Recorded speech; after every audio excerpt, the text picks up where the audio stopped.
እንግዲህ ዛሬ ህዝቡ በዚህም የተለያየ ቦታ ተገናኝቷል።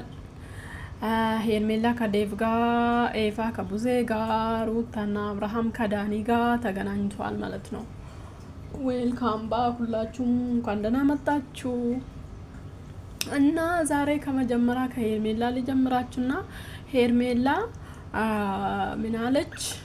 እንዴት እውነታ እያለኝ እንዴት አንተ አብርሃም አታስረዳም? አብርሃምን ማስረዳት ሀቅቶክ ነው ምናምን እያለች ነው። ዴቪን እላው ላይ ልትወጣ ነው፣ አናቱ ላይ ልትወጣ ነው። ተቆጣች በጣም ማለት ነው። በጣም ተቆጣች። እዚህ ጋር እየነገሩ አልነበረም እንዴ? እየነገሩ አይደለም እንዴ? እሷ ምንም አላደረገችም። እሷ ስማት ጥሩ ምናምን ነገሩን ወደ ሩታ እየደመደሙ አይደለም እንዴ? ታዲያ ለምን ዛሬ መተሽ እንደዚህ አልሽው? ለምን እንደዚህ አልሽው? ሌላኛው ደግሞ ኤፋ ሩታ ከከተማ ልትወጣ ነው። ከከተማ ልትወጣ ነው። ከከተማ ወጣ ልትኖር ነው። ይሄ ደግሞ ማይመስል ነገር ነው።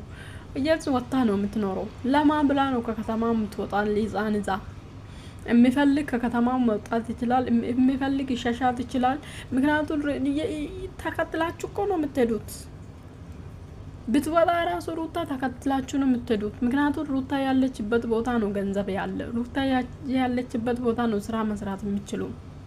ስለዚህ ተከትላችሁ ነው የምትወጡት፣ ብትወጣ ራሱ ማለት ነው።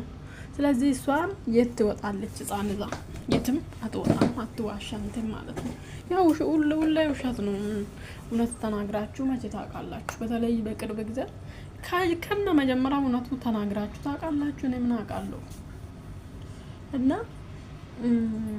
ትውጣ ትታው ማታው ትታው ትውጣ ትኑር ራሱ ኑሮ። ምክንያቱም ብዙ የምትፈልገው አሁን አብርሃም ከሄርሜላ ጋር እንዲሆን ነው የምትፈልገው። ለምን እንደሆነ አልገባኝም ይሄ ነገር ለምን እንደሆነ። ነገ ተነጎዳ ትጸጸታላችሁ። ነገ ተነጎዳ የምትጸጸቱ ናችሁ እንጂ ሩታ አትጸጸትም።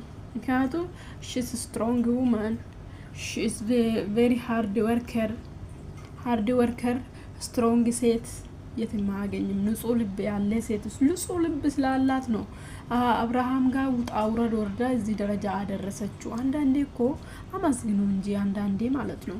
የሰው ውለታ አትርሱ። ሌላው ደግሞ ዳኒ ሩታ የምትረዳኝም ቦታ አንተ ምን ደግ ሰርቴ ነው? አዎ የምትሄድበት ነገር ሩታ ሁላችሁም ሩታ ልታልጠለሹ ነው። ሩታ ህዝብ ፊት ለፊት እንድትጠላ ነው። አንዳንዴ ይደክማል እኮ። አዎ ይሰለቻል። እውነት ነው አለችው። ይሰለቻል። በቃ ቦታ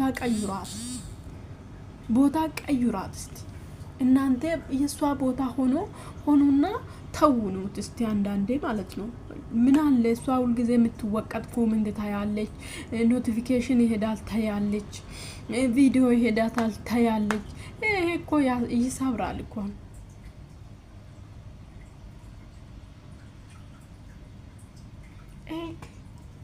ይሄ እኮ ይሰብራል እኮ አንዳንዴ ይሰብራል።